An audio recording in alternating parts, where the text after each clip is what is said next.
नमस्कार मित्र, आज मैं आपको पूर्णिमा की एक डरावनी कहानी बताने जा रहा हूँ। यह कहा जाता है कि पूर्णिमा सबसे खूबसूरत चीज होती है, लेकिन क्या होगा अगर यह आपके लिए एक बुरा अनुभव बन जाए। गांव भैरवपुर की सर्द रातों में एक अजीब सा सन्नाटा पसरा रहता था। यह एक छोटा सा गांव था जो घने जंगलों और ऊंचे पहाड़ों से घिरा हुआ था। भैरवपुर में लोग हमेशा डर डर के जीते थे, क्योंकि वहां एक पुरानी किंवदंती फैली हुई थी। लोग कहते थे कि हर पूर्णिमा की रात जंगल में एक भयानक आत्मा घूमती है। यह आत्मा किसी भी इंसान को अपनी गिरफ्त में ले लेती है, खासकर जो उस रात अकेले बाहर जाए।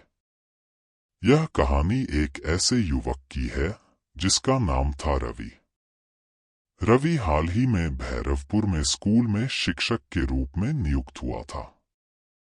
गांव के लोग उसे बार बार चेतावनी देते थे कि वह पूरी रात घर में ही रहे, क्योंकि उस रात जंगल में जो घटित होता है वह किसी के बस का नहीं था। लेकिन रवि ने इन सब किंवदंतियों को एक साधारण गांव की अफवाह समझा और इनसे कुछ नहीं सीखा। रवि का भैरवपुर में पहला पूर्णिमा का रात था। जैसा कि उसे उम्मीद थी, वह शांति से अपने घर में बैठकर पढ़ाई करने लगा। चांद की रोशनी कमरे में भर गई थी और चांदनी रात का दृश्य बहुत सुंदर था। रवि ने सोचा कि क्यों न थोड़ी देर बाहर चलकर देखे, क्योंकि उसकी आंखों में उस चांदनी का जादू था। वह अपने घर से बाहर निकला और चांद की रोशनी में नहाए हुए रास्ते पर चलने लगा। हर कदम पर उसे एक अजीब सी ठंडक महसूस हो रही थी।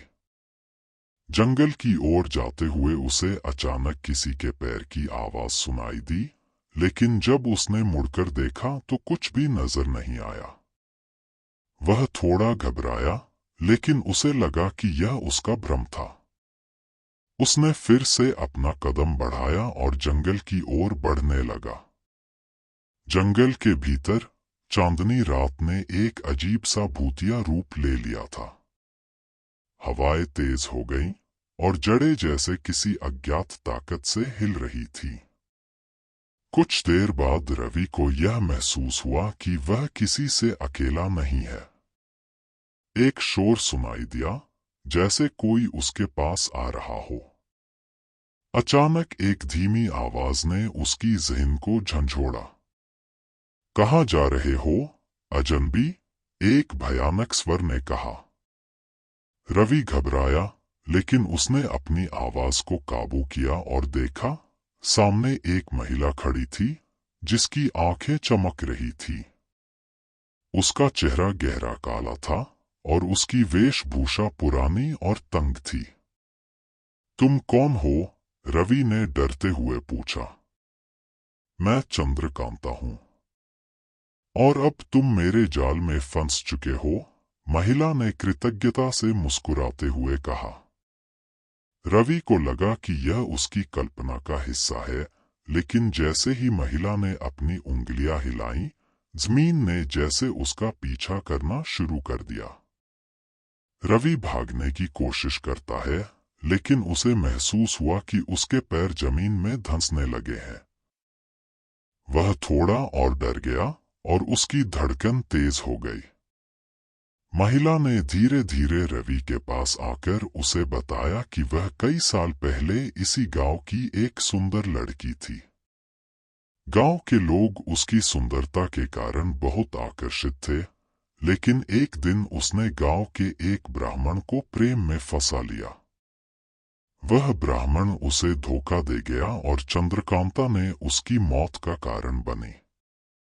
इसके बाद गांव वालों ने उसकी हत्या कर दी और उसकी आत्मा को जंगल में बंद कर दिया। तुम समझ नहीं सकते कि मेरा कष्ट कितना भयंकर था, चंद्रकांता ने कहा। अब तुमने मुझे जगा दिया है। तुमसे बदला लेने का समय आ गया है। रवि को समझ में आ गया था कि वह किसी बहुत बड़े खतरे में है।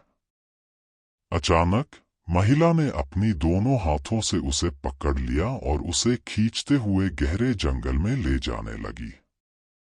रवि का दम घुटने लगा, लेकिन जैसे ही वह भागने की कोशिश करता, उसका शरीर असहाय हो गया।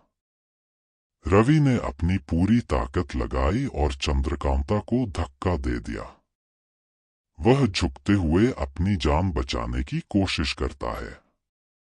उसके बाद जैसे ही वह कुछ कदम पीछे हटता है, उसने देखा कि चंद्रकांता की आंखें उसकी ओर टेढ़ी हो चुकी थीं और उसका चेहरा अजीब हो गया था।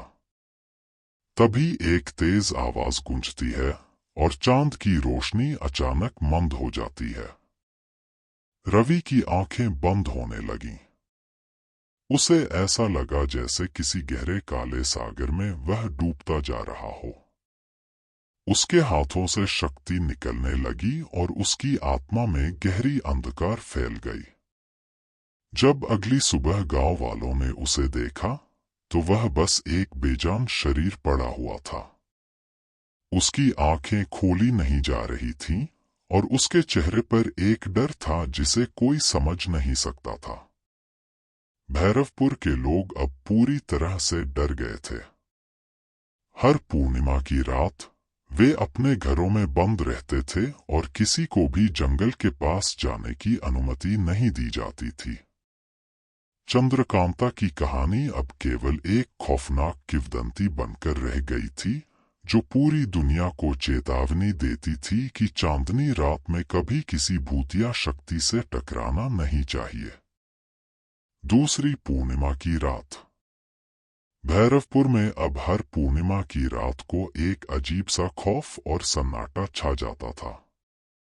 गांव वाले अपनी जिंदगी के सबसे बड़े डर को महसूस करते थे और किसी भी बाहरी व्यक्ति को जंगल में जाने की अनुमति नहीं दी जाती थी। चंद्रकांता की आत्मा ने अब तक कई निर्दोषों को अपनी गिरफ्त में ले लिया था और उसका क्रोध थमा नहीं था। एक महीने बाद भैरवपुर में एक नया युवक आया, जिसका नाम था अजय। वह एक साहसी और निडर इंसान था और उसने भैरवपुर की डरावनी कहानियों को केवल अफवाह समझा। अजय ने जब गांव के बुजुर्गों से चंद्रकांता की कहानी सुनी, तो वह हंसी में उड़ा दिया। उसकी आंखों में साहस और अडिग विश्वास था कि कोई भूत प्रेत नहीं होता। उसने ठान लिया कि वह इस किंवदंती का असली सच जानने के लिए जंगल में जाएगा और देखेगा कि असल में क्या हो रहा है।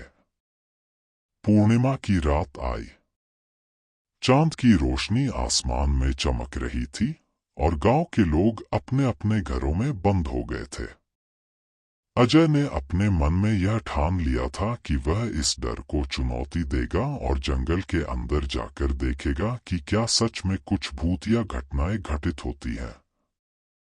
वह अपनी टॉर्च और एक चाकू लेकर जंगल की ओर बढ़ा।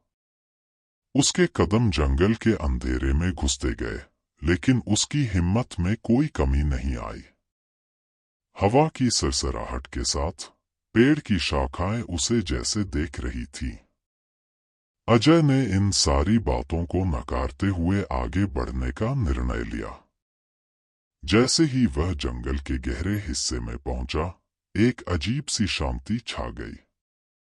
उसकी टॉर्च की रोशनी किसी गहरी अंधेरे से लड़ी हुई प्रतीत हो रही थी। तभी उसे एक तेज चीख सुनाई दी।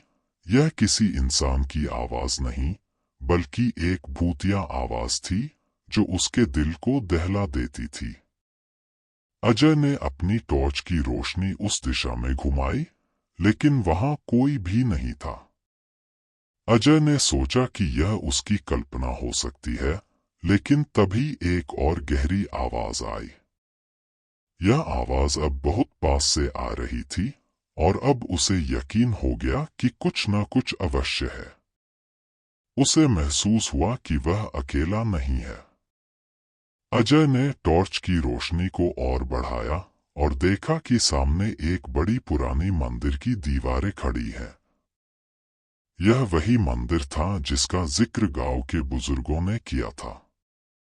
मंदिर के भीतर का दृश्य बहुत ही डरावना था, जैसे कोई जादुई शक्ति वहां बसी हो। अजय ने धीरे धीरे मंदिर की ओर कदम बढ़ाए। अचानक एक ठंडी हवा ने उसे घेर लिया और एक आवाज आई, तुमने इस जंगल में कदम क्यों रखा? यह आवाज किसी इंसान की नहीं थी, बल्कि जैसे किसी अन्य दुनिया से आई हो। अजय ने देखा, सामने एक महिला खड़ी थी, चंद्रकांता। उसका चेहरा वही भयावह रूप लिए हुआ था और उसकी आंखें मानो जल रही थी। तुम कौन हो? अजय ने शांति से पूछा, लेकिन उसका दिल तेजी से धड़क रहा था। मैं वही हूं जो तुम्हें कभी चैन से जीने नहीं दूंगी, चंद्रकांता ने कड़ी और घातक आवाज में कहा। अजय ने अपने डर को काबू करते हुए कहा, तुमसे लड़ने के लिए मैं तैयार हूं। तुम मुझे जरा दिखाओ कि तुम क्या कर सकती हो। चंद्रकांता ने हंसी में कहा, तुम जैसे नादान लोग कभी नहीं समझ सकते कि मैं कितनी शक्तिशाली हूं। फिर चंद्रकांता ने अपने हाथ उठाए और आसमान में एक अजीब सी शक्ति उत्पन्न करने लगी। उसकी आंखों से एक ज्वाला सी निकली और हवा में एक डरावनी गूंज सुनाई देने लगी। अजय ने अपने आप को संभालते हुए अपनी चाकू को निकाल लिया, लेकिन चंद्रकांता की शक्ति के सामने वह लगभग असहाय सा महसूस हो रहा था। तुम मुझे नहीं हरा सकते, चंद्रकांता ने कहा, और उसकी आवाज में एक गहरी धमकी थी। यहाँ कोई नहीं है जो मेरी शक्ति से बच सके। लेकिन तभी अजय ने एक चौंकाने वाला कदम उठाया। उसने अपनी चाकू को चंद्रकांता की ओर फेंका और जैसे ही वह चाकू चंद्रकांता को छूने वाला था, अचानक एक विस्फोट हुआ और चारों ओर घना अंधकार छा गया। अजय की आंखों में एक आखिरी उम्मीद जागी। क्या उसने कुछ किया? क्या वह इस भूतिया ताकत से बच पाया? अजय ने अपनी आंखें खोली और पाया कि वह एक अंधेरे और वीरान जगह पर खड़ा था। चंद्रकांता कहीं नजर नहीं आ रही थी, लेकिन उसकी गहरी धड़कन यह महसूस करवा रही थी कि कोई बहुत बड़ी शक्ति उसके पास मौजूद है। चांद की रोशनी फिर से उभरी और मंदिर की पुरानी दीवारें धुंधली हो गईं। अजय को अब समझ आ गया कि वह किसी भूतिया दुनिया में पहुंच चुका था। वह जान चुका था कि चंद्रकांता की शक्तियां कितनी भयानक हैं और उसका सामना करना इतना आसान नहीं था।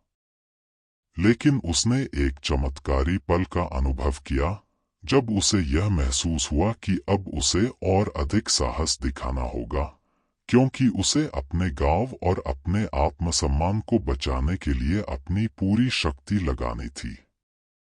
अजय ने चंद्रकांता को हराने के लिए एक आखिरी प्रयास किया। उसने अपनी पूरी ताकत एकत्र की और वह जंगल से बाहर निकलने के लिए दौड़ा। उसकी आंखों में साहस था और दिल में एक मजबूत इरादा। अब वह भूतिया शक्तियों को चुनौती देने से डरता नहीं था। लेकिन क्या अजय चंद्रकांता की शक्तियों से मुक्त हो पाएगा? क्या वह भैरवपुर को इस खौफ से बचा पाएगा? इस रहस्यमय संघर्ष का अंत क्या होगा, यह भविष्य ही बताएगा। अजय ने अपनी पूरी ताकत और साहस का इस्तेमाल किया। वह अपनी चाकू और टॉर्च के साथ जंगल में तेजी से दौड़ते हुए चंद्रकांता की आत्मा से मुक्ति पाने के लिए सोचता जा रहा था। उसकी धड़कन तेज हो चुकी थी और शरीर में झुरझुरी दौड़ रही थी। वह जानता था कि वह एक खतरनाक खेल में फंसा है, लेकिन उसके दिल में एक ही इरादा था, उस खौफनाक आत्मा से गांव को बचाना। जैसे जैसे वह जंगल के बीचों बीच पहुंचता गया, चांद की रोशनी और तेज होती गई और हवा में एक गहरी गूंज फैलने लगी। अचानक वही भयानक आवाज फिर से सुनाई दी, तुम नहीं बच सकते, अजय।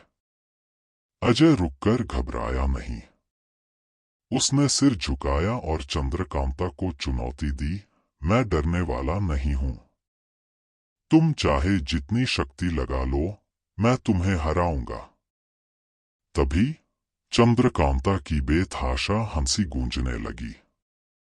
हवा और भी तेज हो गई और पूरे जंगल में एक काले साए का एहसास होने लगा।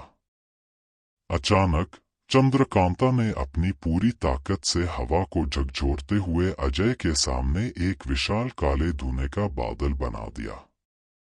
उसकी आंखों में आग जलने लगी और उसकी आवाज गहरी और विकृत हो गई, तुमने मुझसे टकराने की गलती की है, अजय।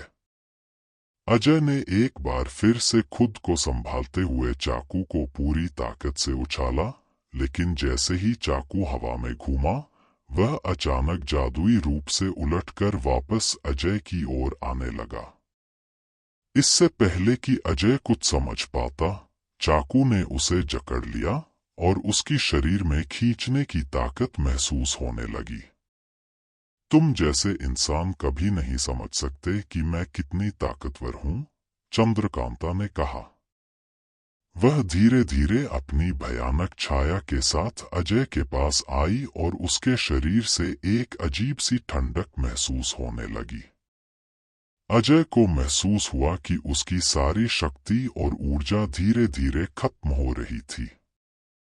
अजय ने अपनी आखिरी कोशिश की और चंद्रकांता को धक्का देने के लिए पूरी ताकत लगा दी, लेकिन चंद्रकांता के शरीर में एक अत्यधिक ठंडी और शक्तिशाली ताकत थी जो उसे और भी कमजोर कर रही थी।